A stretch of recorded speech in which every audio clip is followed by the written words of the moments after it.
Good morning, everybody, and welcome to the Up Zone, where understanding politics is made simple. We are your host, Mr. Elmer Floyd. Both, Mr. Floyd, I'm retired. Are you retired? Very much so. Okay, we are both retired. We are we are former elected officials. You've seen the last of me as an elected official. You may not have seen the last of Mr. Floyd yet. I don't know. He won't tell me. I don't know. So he is formerly with uh the House of North Carolina, and he was a representative for District 43. Yes, And indeed. I was formerly with the city of Fayetteville as a city council member for District 3. And today we're going to be talking to Chief Braden. But before we jump into that conversation, Mr. Floyd, you had a couple of announcements that you wanted to make. What was your first announcement, sir? Today is the first day of the primary. And so Yes. those persons who wish to vote, they can vote at, I think it's 327 Fountainhead Drive, which is the county board of election. And Now and I'm gonna make a small adjustment. It's Fountainhead Lane. We don't Lane. want to send him anybody to the wrong place. Okay, Fountainhead Lane. okay, okay. Now And that's what does that mean? So early voting is for the municipal elections, right? yes, And so they need to get out. This is the primary. You'll have to vote twice. We have to say this, Mr. Floyd. You're going to have to vote twice, once in the primary, once in the general election. very much so. If you want your vote to matter, do it in both elections. Go ahead, sir. What are the rest of your announcements? And voter ID will be required, whether you like it or not. It's the law. It's So the so law. it ends, I think, October the 7th at 3 o'clock. But Y'all remember the commercial that used to say, "Buckle up, it's the law"? That's what I thought about when you said it's the law. it's the law whether we like it or not. Now the other Identification. thing is that the state is going to hear today and tomorrow the state budget, and Right. so it just includes a 7% raises for teachers for the Mr. first year. Floyd, I have a video that I'm going to play. Do you think that the budget's going to clear this week? Oh Or yes, do you think we yes. Okay, you think it will clear this week? They wouldn't have brought it up as a conference report, teacher, if it wasn't going to clear. So does that mean that they have moved forward with this casino conversation? It's out. Okay, I have a video I'm going to play next week because I think it was so interesting. I came across it on TikTok and it had me cracking up, but it ran down all of the casino conversation. We'll play that next week because we have a full plate this week. So we'll see a budget. We're going to see a budget for North Carolina. So let's keep our eyes peeled. We'll talk about what that looks like. But today we're going to talk to Chief Braden and we're going to talk to Judge Weeks. We're talking specifically about public safety. We're talking about the what's going on in our community, and especially the city's youth curfew ordinance that has been kind of tabled for more information. Chief Braden, first and foremost, thank you for coming on. We tried to have you when you first got appointed to your position, but we had some technical glitches, and we finally got you at the table. So welcome, Chief Braden. Thank you for having me. Absolutely. Tell us a little bit about how you arrived at your position, and then let's go ahead and you're going to drive this train, and we're going to ride with you today. So, my story goes, I've spent my entire career as a Fayetteville police officer, hired back in 1996. I've worked my way throughout the ranks. My first 12 and a half years were spent as a patrol officer, either on patrol in the Major Crimes Investigative Unit, and on our SWAT team. I believe it was around what, '08. That would be about 12 years after 1996. I was promoted to sergeant, and I spent the next 8 years supervising many of the same units that I worked in throughout those years. I spent Okay. time as a supervisor on the SWAT team. I worked in narcotics. I worked on our special projects units. And we dealt a lot with street level crimes, the drugs, the guns, the robberies, and things of that Okay. nature in a lot of those units. I also had the chance to be part of a startup unit called the Gun and Gang Violence Task Force, which eventually was started as a temporary task force that rolled over into a full time unit, the Gun and Gang Violence Unit. And the purpose of that unit was to address gun violence, gang violence, and robberies, anything that really involved a weapon that was outside the realm of murder. We had a purview to go out and investigate and try to curb those types of activities. After that, I started, I became a watch commander, and I spent quite a bit of time at the district level, teaching and working with young cops and the patrol squads out there.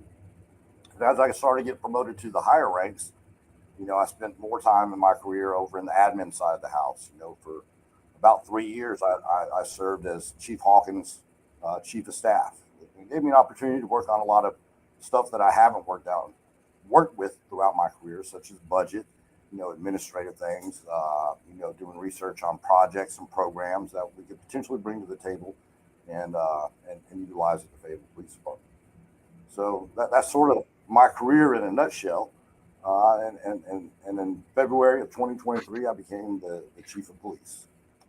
So I, with what I was speaking with the police sometime last week, and I asked them, well, how's Chief Braden doing?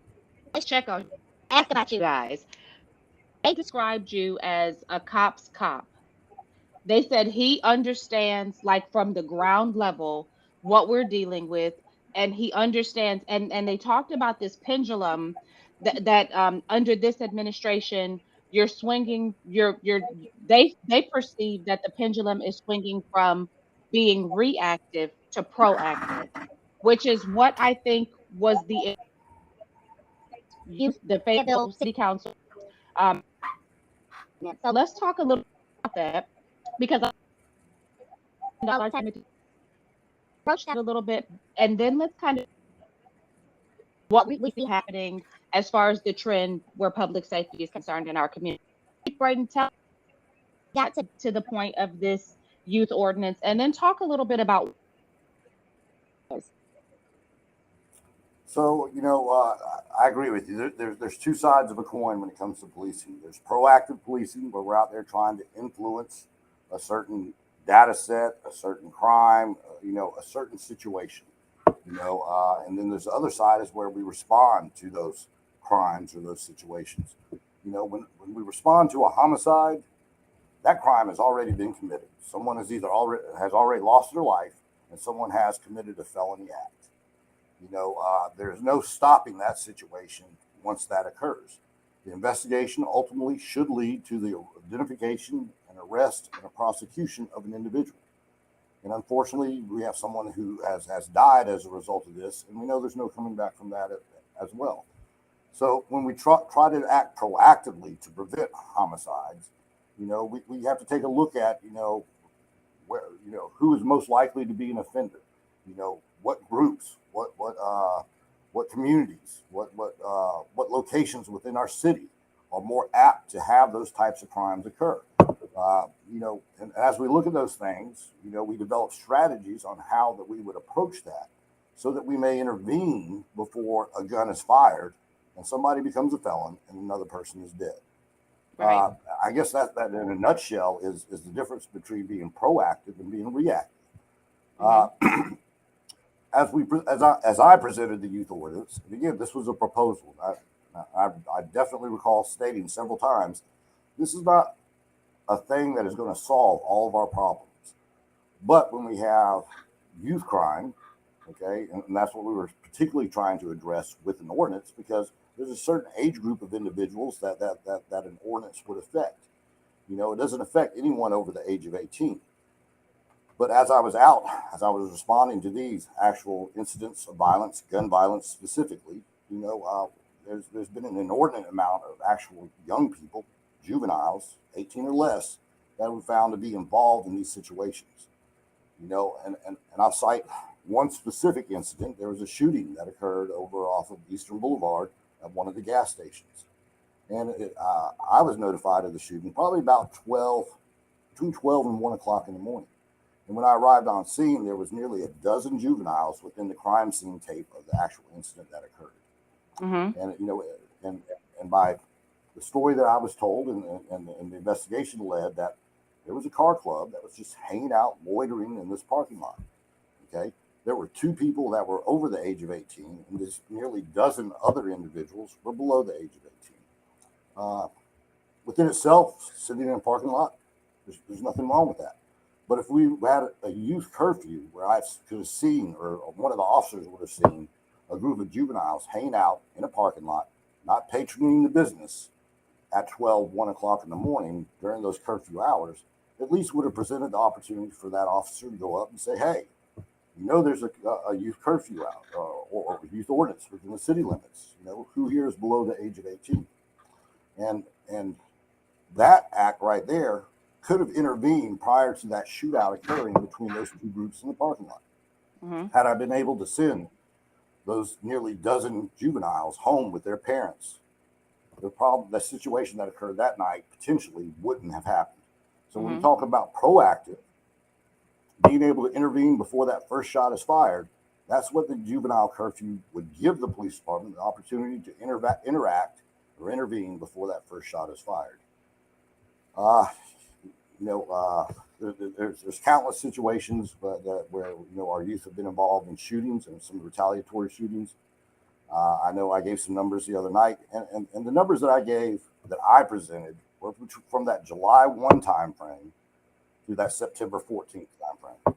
And I'll say this, I chose those numbers. They weren't cherry picked. They were chosen because we're going to get back to that, because I want you to really make sure as we're having this dialogue, because Chief Braden, I sat in the seats, I know what you deal with. And so does Mr. Is a word that has to describe where data is coming from. Correct. And I'll say the name because I get the information. Mario Benavente has been in implicating the information is handpicked, cherry-picked to support he calls the police department or the police chief's desire to move this. All right. So the data from July 1, and I'd been to several homicides and a couple shooting scenes, during my first 30, 60, 90 days as the police chief. But July 1, I made a commitment to myself that, okay, yeah, if someone is shot or if there's a homicide, I'm going to go and I'm going to put eyes on that scene. And I want to truly understand what that situation was, how we ended up being paged out at 1 o'clock in the morning or 1 o'clock in the afternoon. What were the circumstances surrounding that shooting? Because in order to truly address the situation, I have to get out there and I have to understand what is causing those situations. I could probably very easily wait for the blotter report to come up on my email system and read a couple lines and formulate some opinions. But I think, and I've said this about leadership, the first point of leadership is showing up. Absolutely. You have to be there. Okay. If I expect my detectives to get out of bed at 1 o'clock in the morning, go out there and do a good job, then, our leaders need to be out there, leading them, making sure and ensuring that they're doing their job properly, that we're exploring all avenues. And that July 1 was the date that I had set for myself, saying July 1, I'm going to every time that there's a call out for a shooting or a homicide. Mm-hmm. So, and the purpose of that was so I could speak eloquently about the situations that I have seen when I got out of bed at 1 o'clock in the morning, when I was actually out on a scene and I knew the circumstances, the backstory to the actual shooting. I knew whether this was a retaliatory act or whether this was an isolated incident. So you were providing information based upon what you have observed directly. Correct. Okay. Since July 1, from a first person point of view, where I could speak about it. Someone was asking, well, what about the shooting over here? I could say I was there. I know this to be fact or true about that. And I think that's key from the position of a police chief, that we speak about factual information. There's a lot of inferences that can be made in my job. There's a lot of opinions about how I should do my job. And I just want to be able to speak from that factual point of view when I talk about these crimes. And the things that I reported on about that curfew were the things that I observed, the factual basis of the truths that occurred from July 1 to, that September 14th when we closed out that data. We're still collecting that data, but September 14th, I had to start putting that data together so that it could be presented in the meeting that we saw. Mm-hmm. So the presentation was about, basically it showed that over 76 days, from July 1 to actual September 14th, that totaled about 76 days. We had 24 incidents of violent aggravated assault or homicide within that time period. That averages out to one incident every 3 days for 24 total incidents. and Right. there were 55 involved juveniles in those 24 incidents. So, Chief I think Braden, that's one a of the very other relevant number. absolutely one of the other accusations that's being made against the police department and the data that you put forward is that it highlights disproportionately Black youth and negates crime being committed by any other demographic. So, one of the things that from the inception of this podcast, one of the things that a couple of people who have come on have talked about is the parallel to driving while Black and where we are today. Let's talk a little bit about and I'm going to say this because it is something that I believe that we don't often talk about. But let's talk about the disparity between what is perceived to be the reporting of Black criminal activity versus white criminal activity or non-Black criminal activity. What are you seeing in the data? And do you believe that, Councilmember Benavente has requested a lot of information? Do you believe that the information that he has requested would support his position that Black people are disproportionately being targeted? Or is there something else at play in our community, Chief Braden? So I would say that there's, and I'd like to explain the lens through which I look at situations involving crime.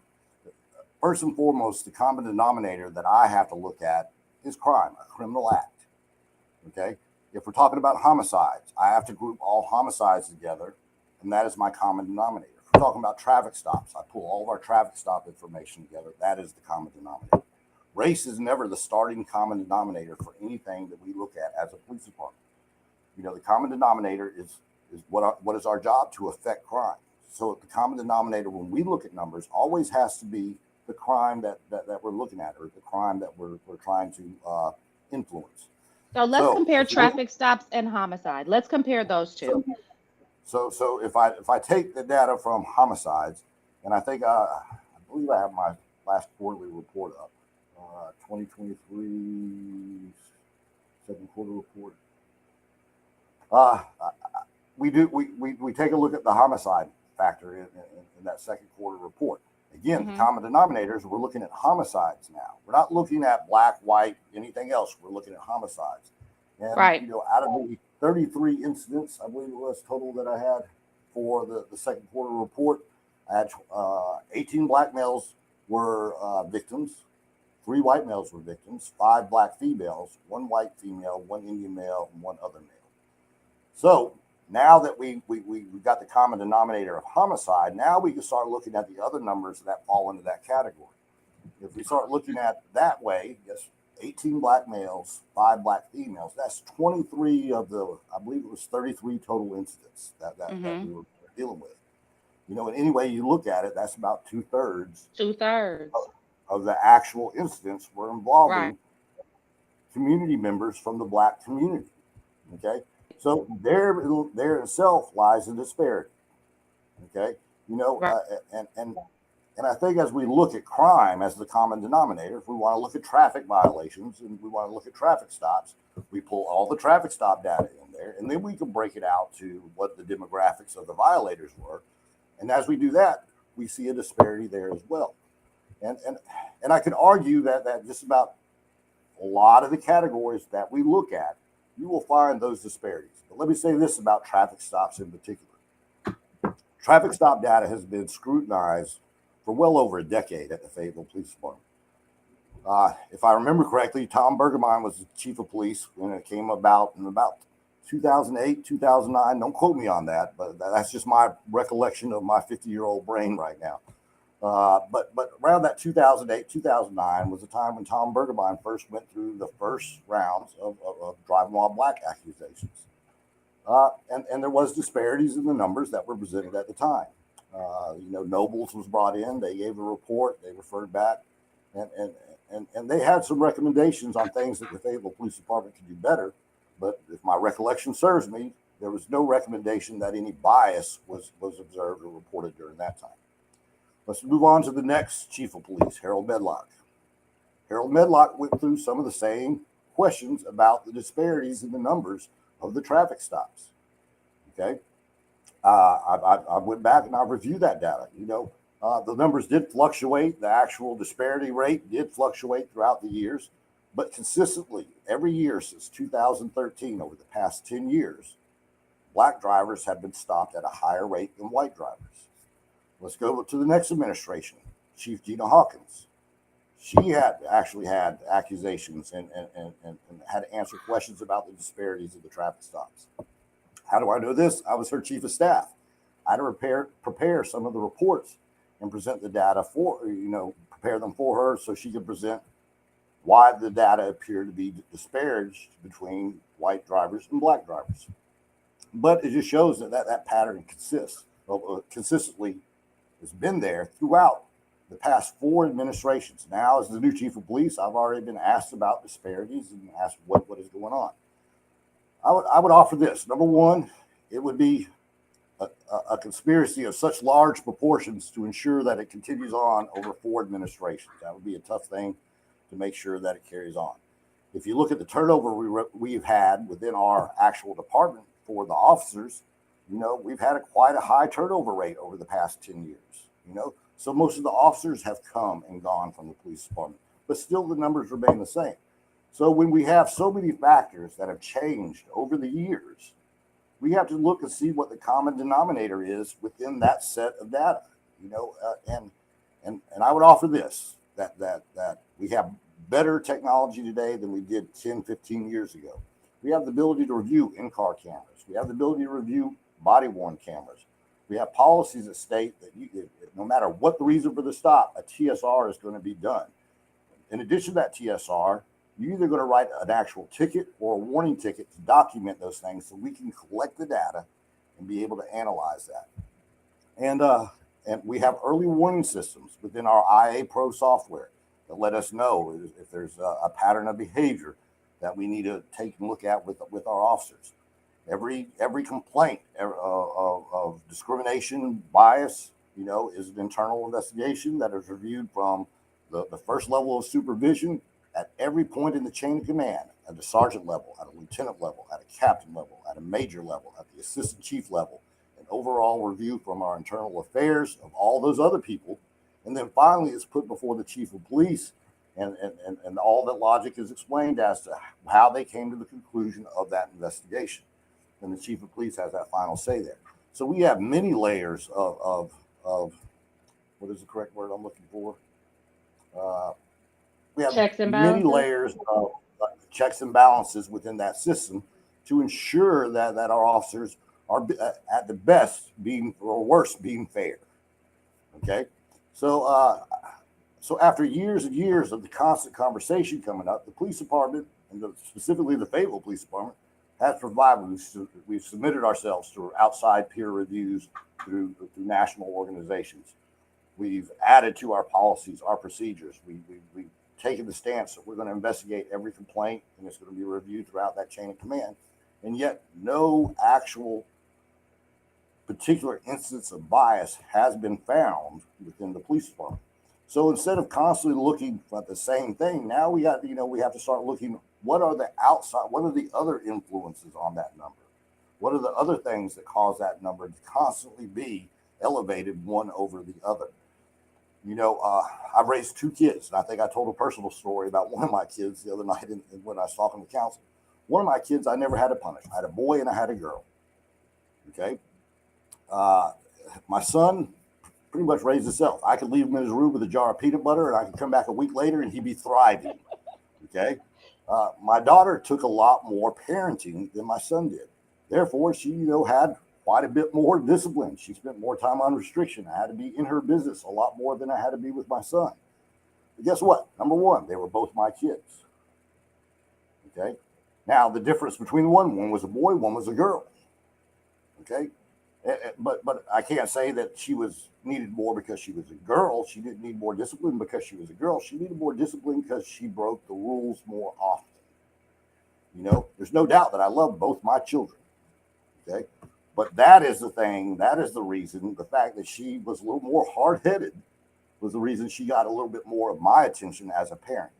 And I think that rings true in a lot of things that we do. You tend to pay more attention to an area that is violating the law, especially from a police standpoint. I said the common denominator always goes back to a violation of the law as it pertains to the lens that the police department is viewing an actual situation. I Chief, have one more question, but I'll wait on Mr. Floyd. Go ahead, Mr. let me ask you Floyd. a question, and you mentioned the lens. The African American community, through its lens, see that it makes up 43% of the city of Fayetteville population, but 63% of the traffic stops. There's a conversation there, and it goes back to mention to 209 there when there was 28,000 African American stopped, and the population data was 43. So I'm just mentioning to you through the lens, but now let me go back through and talk with you about the curfew, if I may, please. To me, the curfew that you presented was a good presentation, but I think that presentation by you, by the police department, should have been presented to a committee of the city council to look at all of the concerns that it was had instead of you trying to address it at a council forum. As being a former legislator, I don't I have yet to see a bill that came across us in a subcommittee that was 100% approved. Some of those concerns could have been addressed in a committee. The reason why I say that, if you're going to alter or amend uh, your procedure, especially when they are statutes, I think that it need to be dipped in a committee of the council to hammer out those concerns prior to it coming to the full council for action on your behalf. That's just my So, perception of it. so, so as I presented to the council, number one, I did indicate that this was a proposal. This was, just the basic format of what we had put together as a presentation for consideration. As you said, the council has the right to say, hey, that's not right for the city of Fayetteville. We'd like to see something more of a different nature. But I'll tell you why I presented the one that I actually presented. I was seeking to have continuity of the law throughout the county. Okay. Cumberland County has their ordinance, Hope Mills has their ordinance, and the ordinance that I proposed mirrored those. And my hope and goal of doing that was that there be no confusion of where the city of Fayetteville ends. Is it different in the city? Is it different in Hope Mills? Is it different in the county? But I think sometimes continuity of the message across the board is going to be key for compliance. Okay. So, knowing that, it's the same whether I walk across this street, step from city of Fayetteville into the county of Cumberland, or I cross another street from the county of Cumberland into the town of Hope Mills, that the law has consistency in the messaging and the enforcement. Okay. But you're right about that. Let me say, you're right about that. That's I think that's why I mentioned that it should have been dipped also when that the mayor association can look at it and add its concern. That's why I think that it should have been given to a committee of the council instead of taking a hammer and beating you over the head with a recommendation that you made. But if it had went through a committee first, then some of the concerns could have been hammered out, and it still could have been came out as a audience or whatever. But but to dip it into the public, you know that that to me is why you need a committee of the body when you are trying to change or alter the statute itself. That's my concern. I'm not saying that I agree with the ordinance or disagree, but I do think it should have been placed in a committee first To by hammer you, out those details. with the city manager, and those persons who established the council agenda should have presented it, had referred it to a committee, wherein that if there were some answers that were not addressed by you, the staff could have followed up with the Department of Social Service, with the Sheriff Department, or with the chief judge, with the district attorney.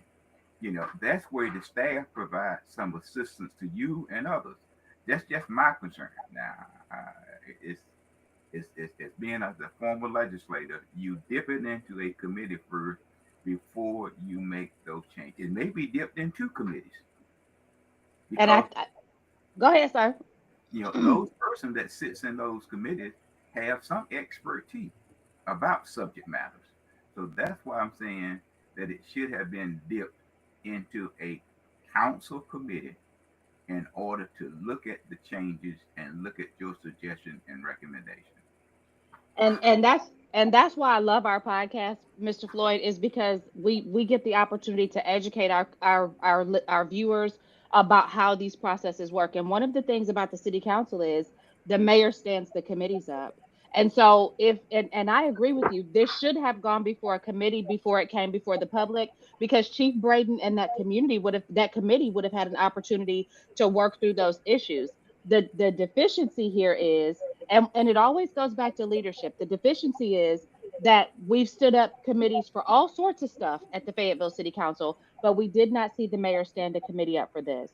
We did not see him say, this is a viable conversation, but before we try and create an ordinance, a lot of us, Chief Braden, felt like it was a little bit rushed. Like it came forward and bam, it was like, let's vote and let's implement in a work session.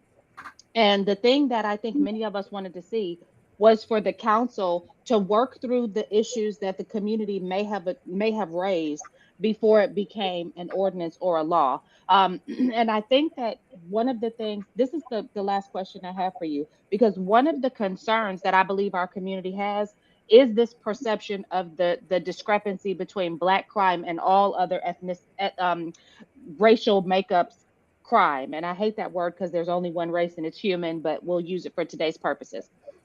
So, with that being said, Chief Braden, what is the conversation that's being had within your department about the why we're seeing the discrepancy, and not why are Black drivers being stopped in this perceived disproportion, but why does it seem that the purveyors of criminal activity within our community are coming from certain demographics? Because there has to be, for every leaf, there's a root. And so is there a conversation going on? And y'all are not, let me be very clear. The Fayetteville Police Department is not the Department of Social Services. You all are not, that's not your job. So I'm not expecting that you all are coming up with the answers. But is the question being asked? Why is this happening? And then as these conversations are being had as to the response, is being taken into account? So I've always said this: if there's three things that I could do away with or have a magic wand and make disappear overnight, that probably 80% of my problems as a police chief would go away. Poverty being number one. Poverty, is a driver for crime. Whether you're shoplifting to get food, or you're shoplifting to support a drug habit, or you're shoplifting for just the mere thrill of committing a crime. There are different things that affect those specific crimes. But poverty is an underlier in a lot of the problems that we see within our community today. Number two, addiction. Okay. If I could do away with addiction to drugs, addiction to alcohol, addiction to, there's so many forms of addiction out there that there's no one just to dwell on. But if I was going to dwell on one, it would be, the opioid addiction that our community faces today at a higher rate than any other time in our history. I came up as a young police officer during almost the height of the crack epidemic. Okay, and we're seeing drugs being sold cheaper in greater quantities and hitting more masses within our communities than we ever have before. And the last one thing, if I could truly affect and have influence over that would influence crime, is mental health. And mental health is a broad spectrum within our community, from anger issues all the way to the most complex of mental disabilities. But I think that's something that we need to take a look at: our ability to manage our own selves, to manage our own anger issues, manage our own impulse issues within our community. As we look at it, I'm not saying that those are race specific, but I'm saying that we do tend to see certain populations within our community that suffer from one or a combination of any three of those things than others. Poverty, it affects everybody. But, I've been in some neighborhoods where that entire area is impoverished. We've been in, there's certain places within town that if you want to purchase drugs, you want to get involved in prostitution, the areas of town to go hang out to achieve those goals. Right. So I think, again, as a police officer, I try to keep my view through the lens of violations of crime. That keeps me honest in the work that I do. Absolutely. But the police department does have programs that we run. We run a youth empowerment camp this summer. And unfortunately, we only touched, I think it was 15 kids, 10 to 15 kids that we had within our youth empowerment camp. There's a lot more kids in the city of Fayetteville that fall into one of those three, or are affected by one of those three categories I just spoke about. Right. We had the youth safe space to play over the summer at Seabrook Park, Seabrook Recreation Center. We on our average night, I think we had anywhere from 30 to 40 kids that would come out to that event. Guess what? We have a lot more youth within our community than just 30 or 40 kids. So the police department, we do have programs. Our movie night. We're getting back into the school this fall. We're going to do our EKG program. So there's a lot that the police department that goes above and beyond the actual investigation of crime, writing of tickets, arresting the bad guys, to try to help repair some of those problems in our community that lead individuals towards that pathway of crime. But we are, there's only so much that we can do. No matter how many, with the amount of cops that I have, I still have to put those guys to work answering those calls for service on a day-to-day basis. I still have to put my detectives out there investigating those crimes. To pull them from those jobs to take on a lot of these social programs for prevention, it takes away and it deters from the job that we're expected to do every day, answering 911 calls and investigating crime. So I have a limited capacity in how much of those I can actually do. But something I said and something I've done is I said I will help partner with anyone who helps us. Okay. I've had many people that come to my events, and when I get an invitation to go to their events, guess what I do? I show up on a Saturday. I show up on a Sunday. I help support their events because they've helped support mine. So I think that's the kind of cooperative effort that needs to transcend throughout our community in order to, hey, he helped me, so I'm going to help him. Absolutely. I think what I hear you, one of the things I think I hear you saying, Chief Braden, is that the issue is bigger than what the police department is really able to handle on its own. And I think, and Mr. Floyd, you correct me if I'm wrong. I think that one of the things that we, the community, are looking for is these collective conversations. We're looking for this collaborative approach to be able to resolve some of the things that we see happening that are affecting our safety, our security, and the growth of our community. And Mr. Floyd, I think that one of the things that you have consistently, held me even accountable to is understanding that perception is reality for the people who perceive it, which means that if the community is perceiving that there's a discrepancy between their police department or their city council or their whoever and them, then that discrepancy exists. Now, Chief Braden, I for sure want to thank you for you taking the time to come and talk with us. I want to ask you one final question. Mr. Floyd, Mr. Weeks called. He's having a technical glitch, and so he's going to come on with us next week just to kind of update you. But Chief Braden, this is my last question, and then Mr. Floyd, I'll let you kind of wrap us.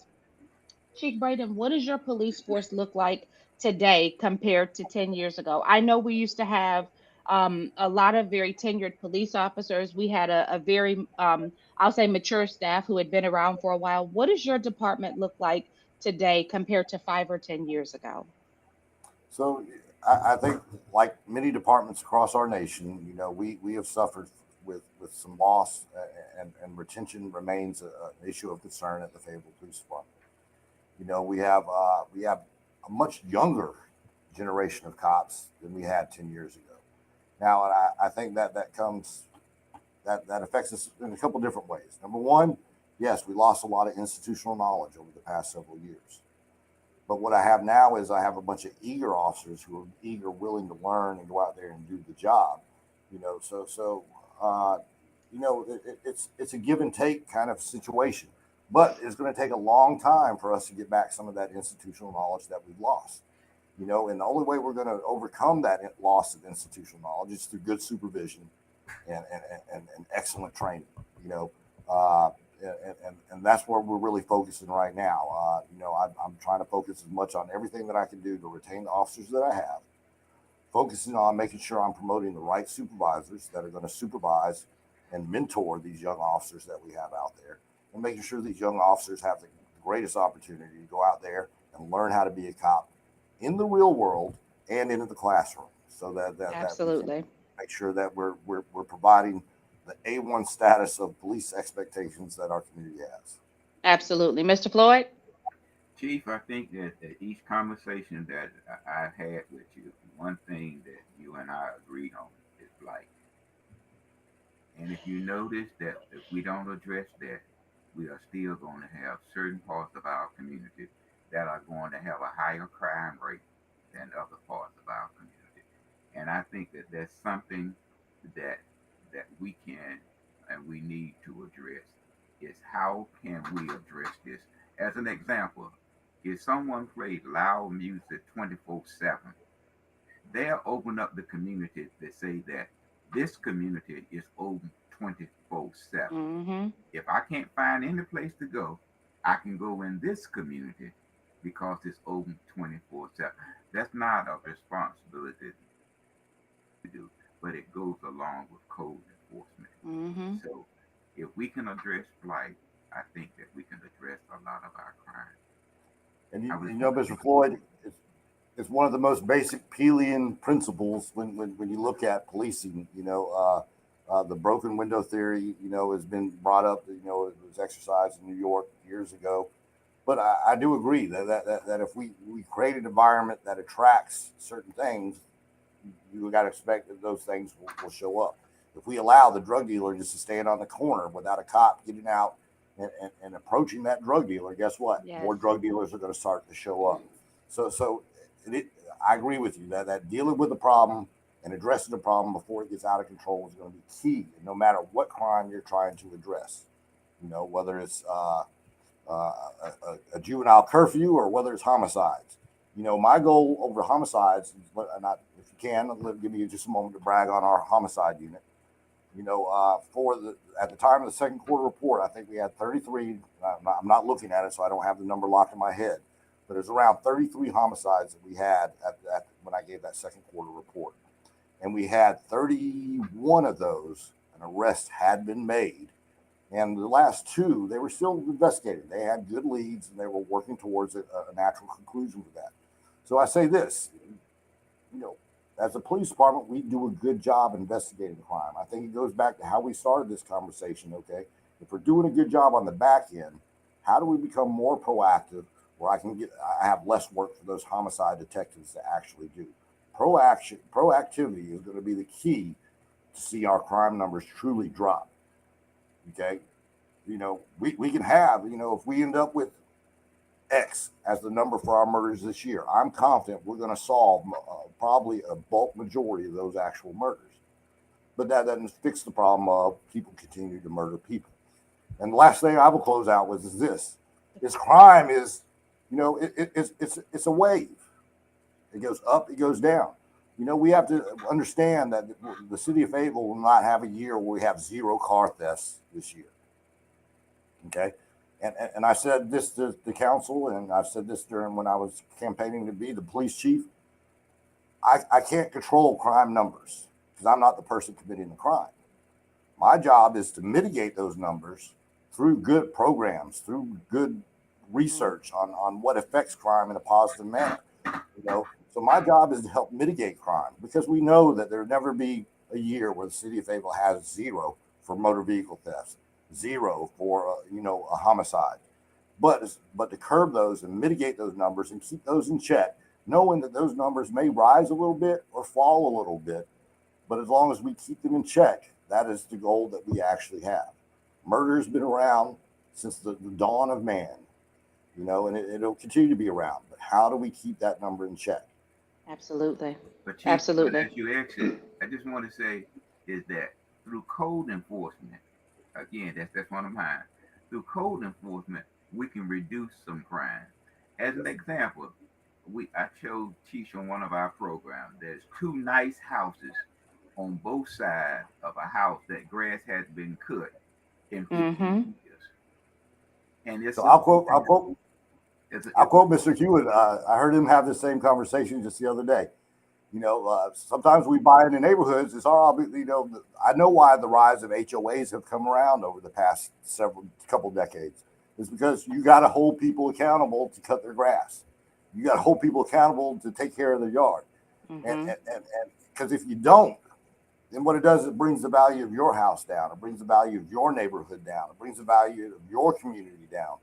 And I think that's exactly what you're speaking to, Mr. Floyd, is as a community, we have to take pride within, first, our own household, second, our neighborhood or our street, then our neighborhood, then our community, and it's a climbing pattern that we see. And we got, if you can't take that first step on that stairwell of being responsible for your own property, your own self, we're never going to achieve our goals as a community. That's right. Chief Braden, what do you want to leave our community with? What do you want to tell your community about how to stay safe and how to be the best we can be? I would say that this, and you've heard me say it from press conferences to the behind the podium in the city council room. I, as a police chief, I understand the limitations that me and the police department have. We cannot solve crime on our own. We need the help of the community. We need people to call us before the first shots are fired. When they see a group of individuals who are arguing in the parking lot, yes, that's important. We know that those escalate today into shooting incidents. Call 911. Let us get there and be proactive before that first shot is fired. Number two, and I understand the world that we live in. It's going to take a lot of moral courage, but we have to take responsibility for our communities.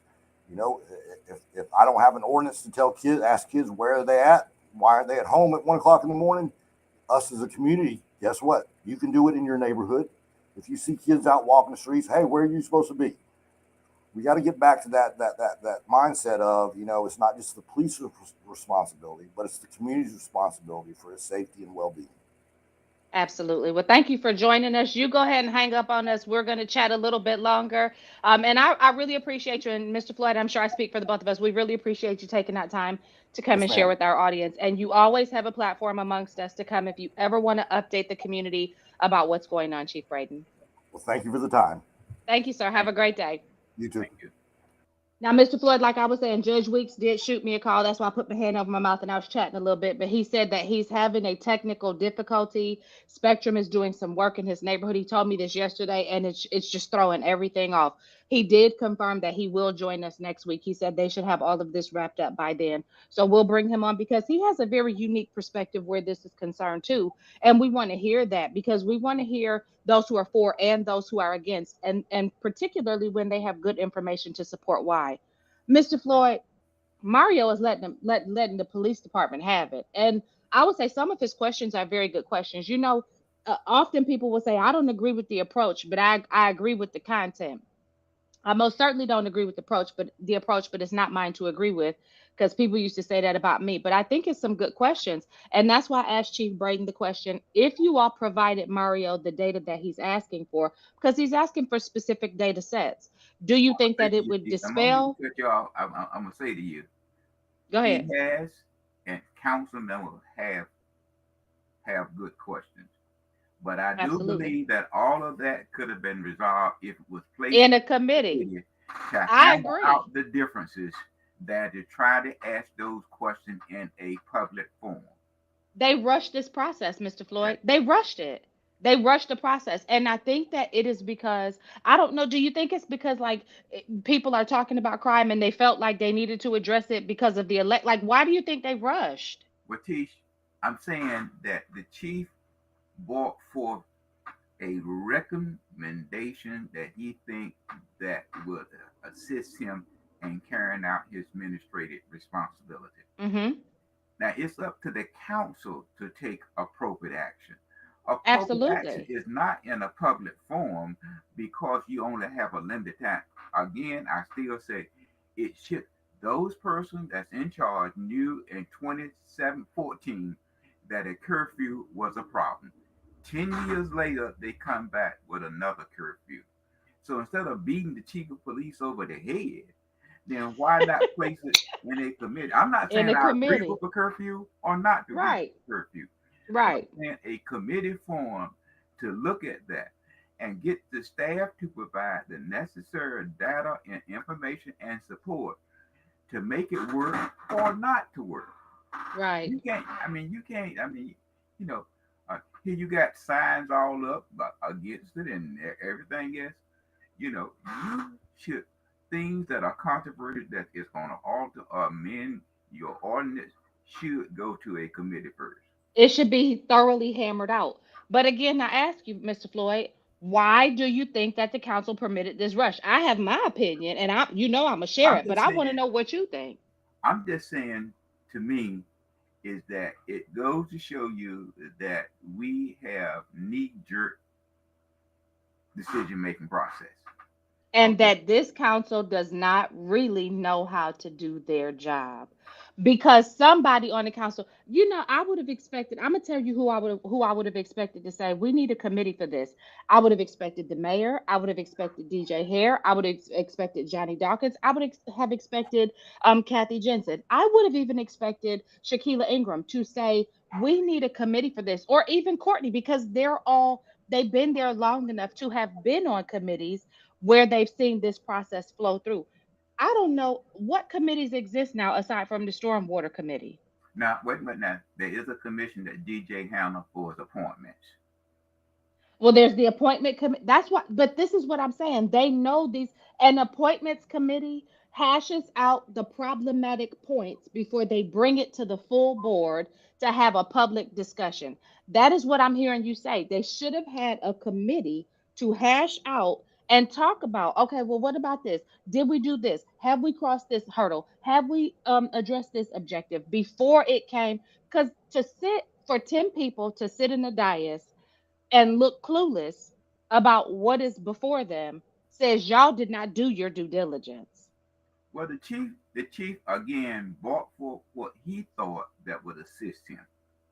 Again, I think that the chief, through the decision making process, is the city manager, the mayor pro tem, and the mayor, my understanding, that help formulate the agenda. The agenda. Hmm. Okay.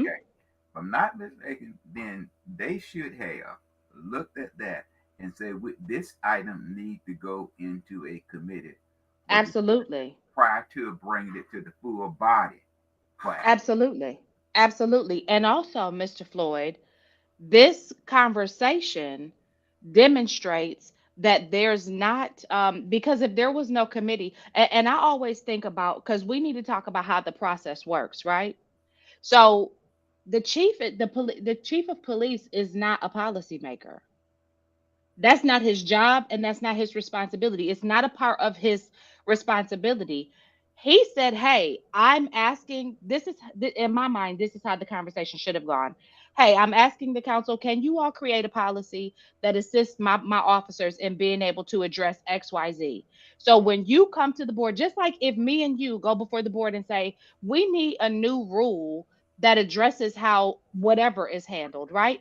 We can come to you and give you ideas of what we feel like the rules should look like. But ultimately, the 10 of them are the policymakers, which means you go do your due diligence. You have your staff bring back information. You ask the questions. You create the conversation about what this should look like. You go talk to your constituency and ask them what they're thinking and how they feel. And then you create the ordinance in conjunction with your staff, with your city manager, who works with your police chief to be able to make sure that the ordinance is actually able to be carried out, who communicates and coordinates with the other people in the community that do this work to make sure everybody's on the same page, and then you present this information to the public. It feels like so many steps were missed, Mr. Floyd. Well, This you freshman go, you gonna politics is misstep when you when when members was not informed And then Right. once you find that one question is not answered or cannot be answered, then the staff would have looked at whether or not these the curfew have worked in other cities. And then they would have found cities that have that works, some that don't work. You would have a person like Judge Wheat that say that is not good.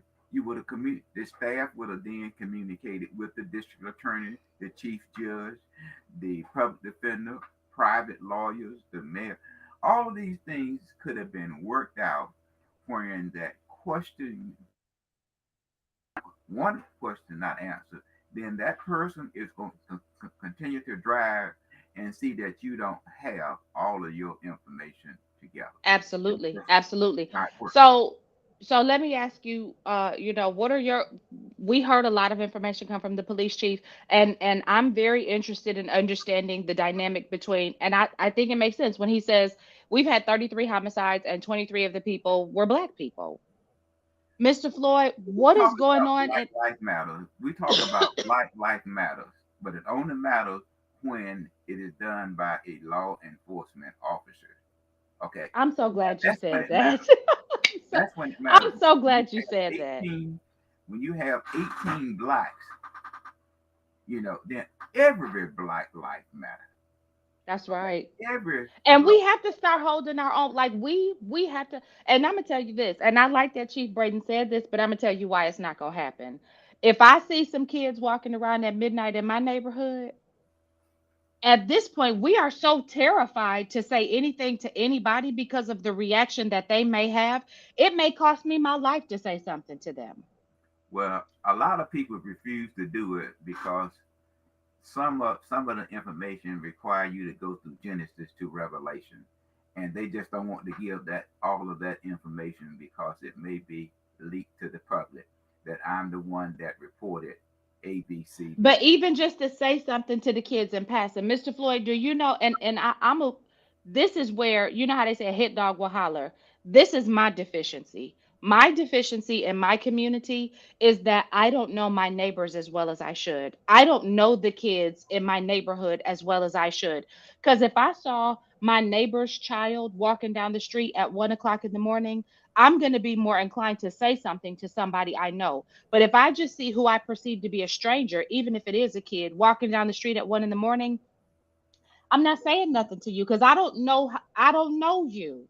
Teach, if you ever notice them walk into a neighborhood, based upon technology, you don't see kids walking the street. You don't know which house has kids because most of the kids are inside with technology. Right. My grandson, Exactly. my grandson You lives. don't know where they live. Yeah, Yep. very Yep. seldom that you see a child outside of the house. Yep. My grandson was in high school. And I think, but a lot of that, Mr. Floyd, when I asked the question, what is at the root of this? These are the types of things that are at the root. Because if your kids are never outside and nobody ever gets to know your kids, how do we hold a community accountable when we're no longer a community?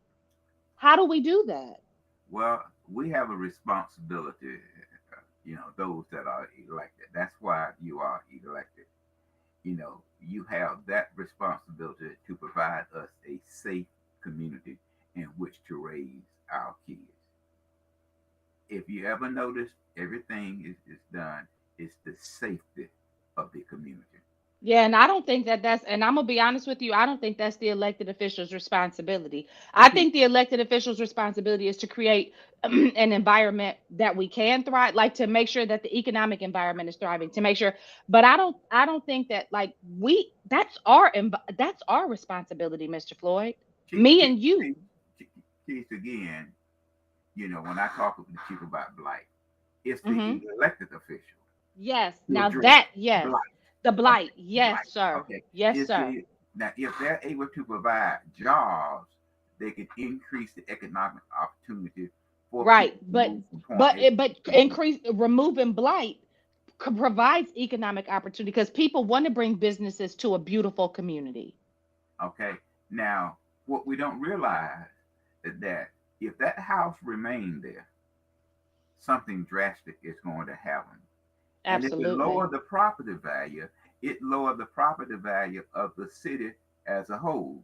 That means that Absolutely. they are going to have to raise taxes if they lose 100 houses, as an example. Absolutely. You know that Mr. Floyd, somebody needs to run their whole campaign on reducing and eliminating blight because that right there, and you say it often on our podcast, and I don't know if people understand the impact that that would have on a community. If code enforcement was given enough resources to be able to go through every community and consistently cite the owners for every offense, and I'm gonna tell you, and it may affect some of us because we probably got some stuff that code enforcement, all of us probably have something that code enforcement would come by and say, But if those ordinances that are already on the books were equitably enforced across every community, it would change the game. I'll give you an example, teacher. Now let us close out. Yes, On sir. Ramsey Street, on Ramsey Street, when you go up under the railroad track, there were two houses that that were there. Then all of a sudden, it became a salvage yard. Hmm. Later, the city was able to, the cars are moved and the houses are torn down. And my last thing is, you recall you was on the council. You all allow a salvage yard to be placed on Murchison Road, and Mm-hmm. that body and that organization was supposed to put up a fence, whatever you call it, to hide the car. Go by there today and see if that fence is up. Their privacy. Okay, you see. So Huh. when you're talking about we want to have fire, police, you ought to have just as many code enforcement because those are the Absolutely. that help you keep your tax base. They help the police not have to go into into a neighborhood that's just. I'm with you. Okay, You're right, Mr. Floyd. okay. You are correct. So once you You are start correct. charging the property owners and you start charging the tenant with these violations, a good realtor is going to say to you, Tish, I have spent $600 in penalties Yep. because of you. We're Yep. going to have to review our lease. Yep. You Okay. might have to go. Yeah, you costing me more than you making me. So, so, so I just want to say that as we close, Tish, I want to say that. Absolutely. And just And there's so much what, Mr. Floyd? so much good in the best of us and so much bad in the worst of us to behoove none of us to sit down and talk about the rest of us. Have a good week. And that's the gritty in the city and the word on the curb. And we love you. Oh, Floyd, before we go, we had such a phenomenal response to our forum. We did. Phenomenal. We did. Phenomenal. And I just want to say to all the candidates that participated, thank you. I want to say to everybody who has watched, who has responded, who had something to say back in response to us, thank you. To our moderator, Amanda Williams, thank you. To our recording studio, Deep Freeze Productions, thank you. We are going to do it again for the general election. And we have some sponsors. Who's sponsoring us so far? We have a bond company that's sponsoring us, an attorney that's sponsoring us, a newspaper that is help sponsoring us. So we Say have a their list of people. names. Who are their names, sir? We have attorney Ada Rogers, we have Fayetteville Mm-hmm. Bond Company, and we have JJ with the Fayetteville Press Fayetteville Press. that Absolutely. sponsored us. So, but it's going to be October the 17th from 6 to 8, and That's those are right. the And you'll be able to councils that would stream it. be those are the districts that are going to be. I mean, all of them going to be on the November ballot, but we just wanted this those seven that has challengers. I mean, that has two or Absolutely. more. That has two persons, not two or more. That has two. Right. If you don't have a challenger, you won't be receiving an invitation. Right, right. Space is limited. And that's it. That's the gritty in the city and the word on the curb. We appreciate you for joining us. And we'll catch you next week. Like, share, subscribe, follow, do all the things to do all the things. We'll catch you next week.